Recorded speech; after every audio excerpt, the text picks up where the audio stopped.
Hey guys, I'm here. So today I'm going to be solving this challenge, Subarray equals K. And yeah, let's get started. But before we jump into this challenge, please subscribe, like, share, leave a comment and all of that. So let's get started then. So Subarray sum equals K. Given an array of integers nums and an integer k, return the total number of subarrays whose sum equals to k. A subarray is a continuous non-empty sequence of elements with an array. Example nums 1, 1, 1, k equals to 2, output 2. Example 2 nums 1, 2, 3, k equals to 3, output 2. So the constraints nums it's between 1 and 2 times 10 powered by 5, and nums it's negative as well.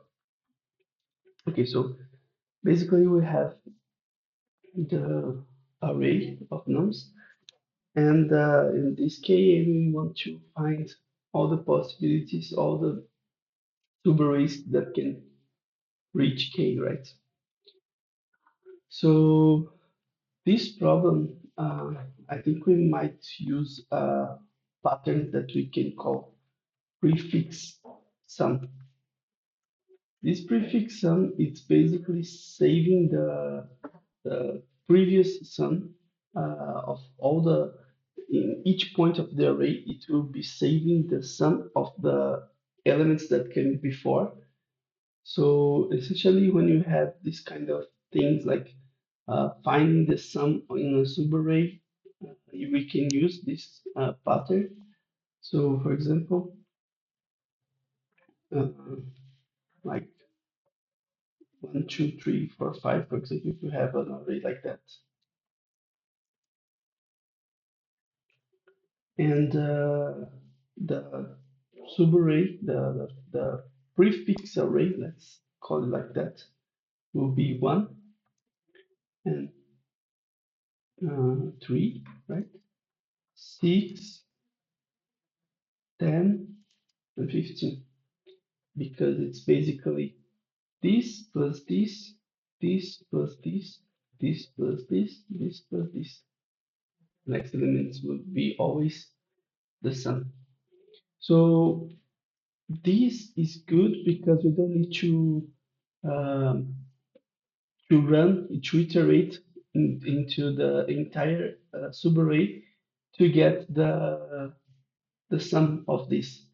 So we can get any element, any subarray, just by using a formula called a formula like that. So prefix yj, if we want to know the sum, like let's say that the sum in yj will be the prefix in j minus prefix in y minus 1. This if the subarray is not considering the index 0, because if it is, the sum would be basically prefix j.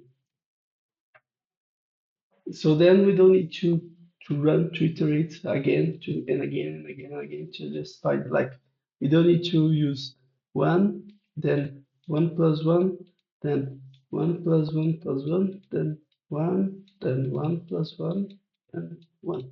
We don't need to do that because in a array that it's very long, that we can see like that, that it can become very long, we can use this, and then we have a better performance in that we can use this strategy and just get the entire uh, sum of the subarrays that we need. So, for example, in this formula, if we want to see like a subarray from the index 1 and 2, 3, it will be 2 plus 3 plus 4,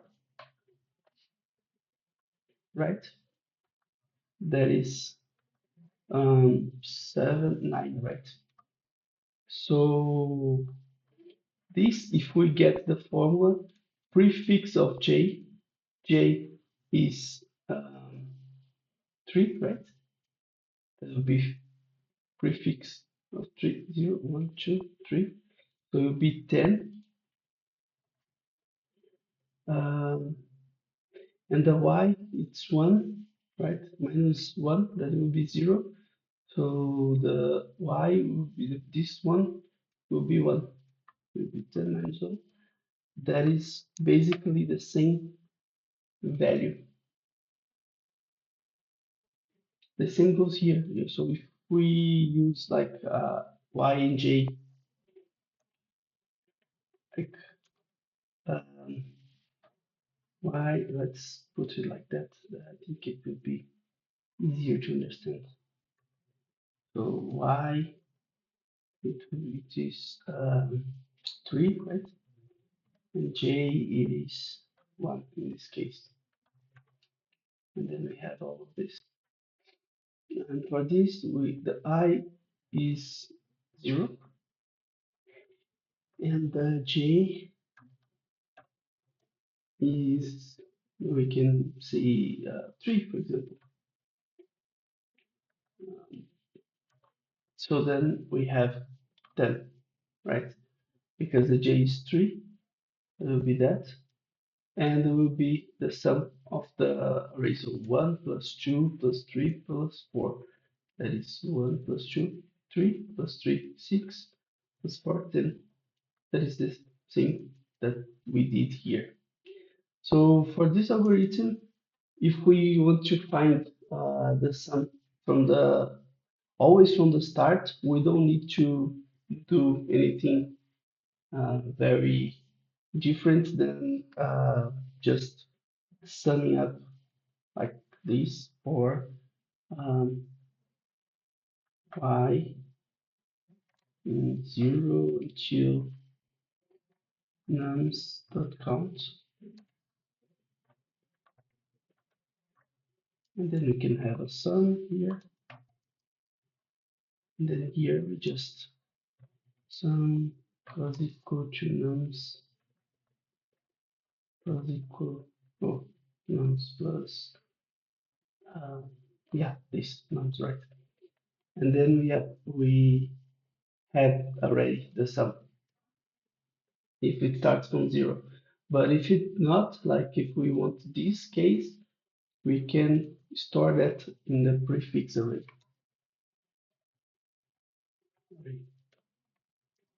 Or we can call it like sum array, maybe.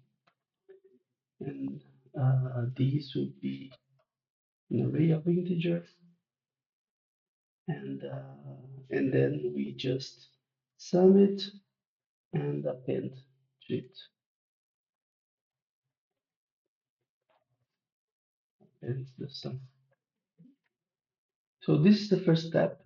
Like like we see, like we can see, we need the subarrays that is in the middle. So we need this case, right?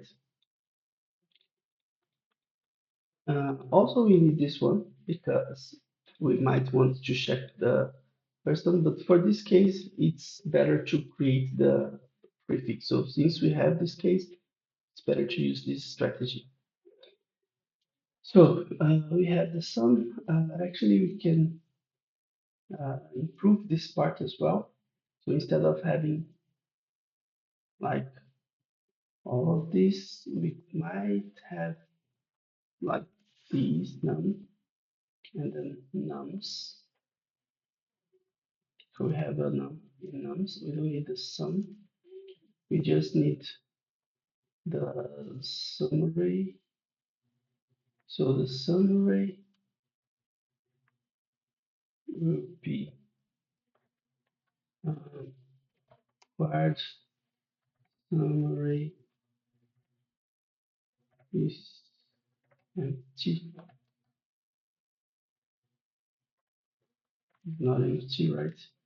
Else word, else we continue. So if it is empty, it will just store append the num. If it's not, the summary,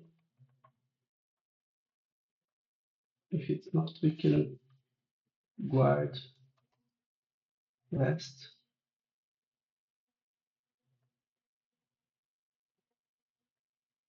or maybe, yeah, we can use these already, right? So we can guard let last equals to summary.last. So if we don't have last, we just append none. If we had last, then summary will append last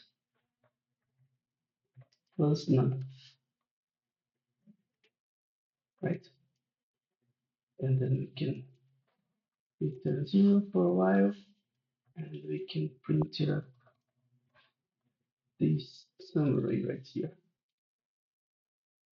Let's call it summary.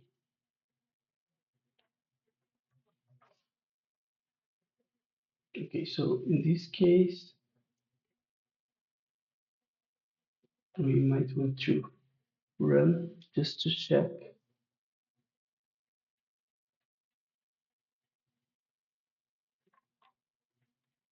Okay, so this 1 it's 1, 2, 3, and for the second case, 1, 3, 6.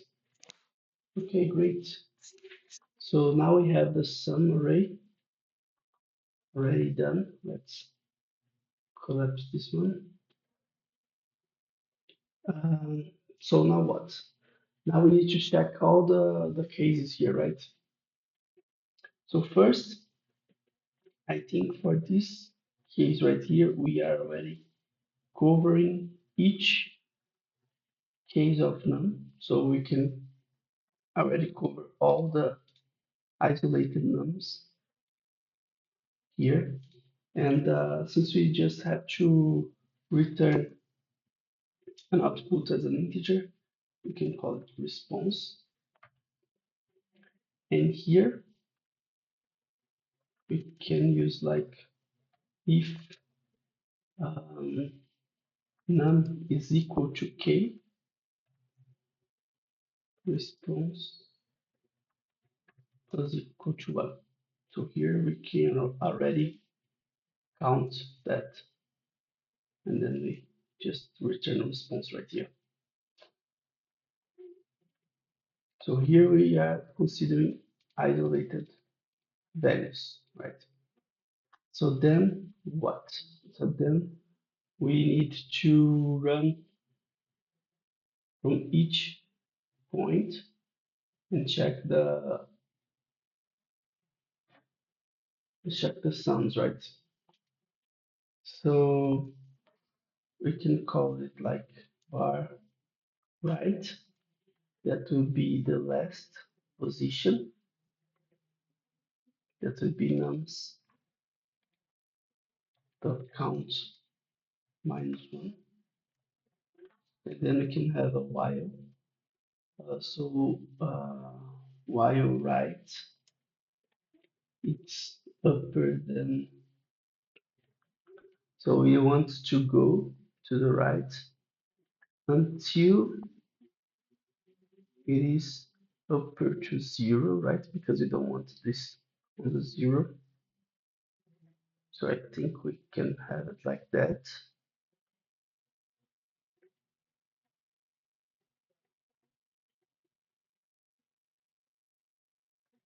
Yeah, I think we can do it like that. So until it's upper to 0. And then from this point on, we can create a for. that is the left, right? Uh, that is from 0 until right.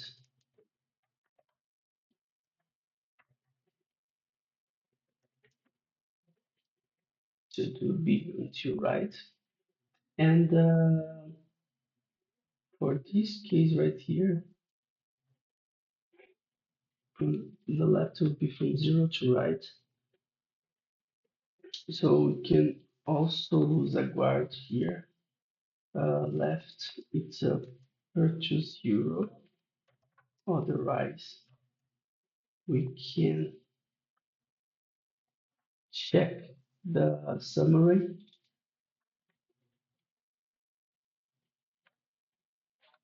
from right. So if the summary of right is equal to k, then if we have an answer here, and we continue right, so I have an answer here that we need to calculate. So if not, we can just, yeah, so right now, let's see, let's consider this one, for example, 3. Uh, 3 from 0. So if it is 0 here, it will enter in this else, and it will get the sum of this one. That is essentially this case, right? So we just get the summary. If it's not, we need to calculate using the formula, this one. So the sum,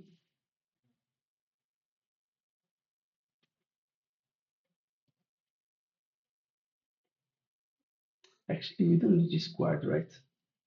We can just do it like that. Let sum equal to, and then we can do it like that. If it's equal to 0, then we just get the sum right. If it's not, we get the sum right minus the sum left minus 1.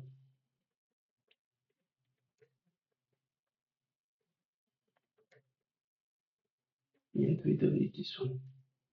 So then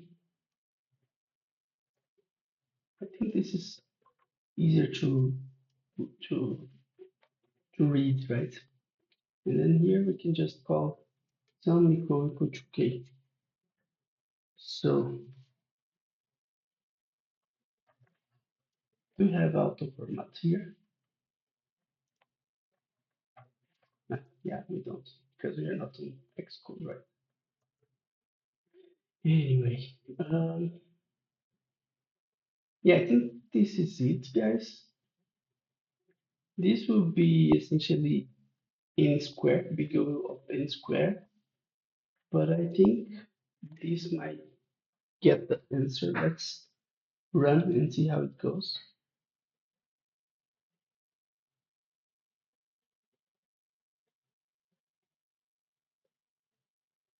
Oh, okay. What happened here? Why? Oh, I forgot to, yeah, forgot to move the right. I need, after we do that, so we consider 3, and then we use this first range, then we use this second range. Then we have to move to the right, the right position. So then we consider this one, and then yeah. So we need to do like right is equal to 1. Yeah, there we go. Let's play and see how it goes. Okay, it was accepted for both cases.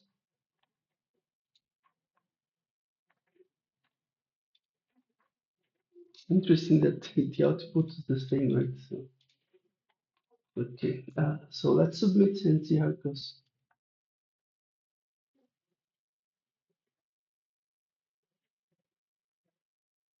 Yeah, guys, we did it. So, thank you guys. Thank you for watching me doing this. And I hope this video was a good information for everyone. So, thank you, and I see you in the next video. Bye bye.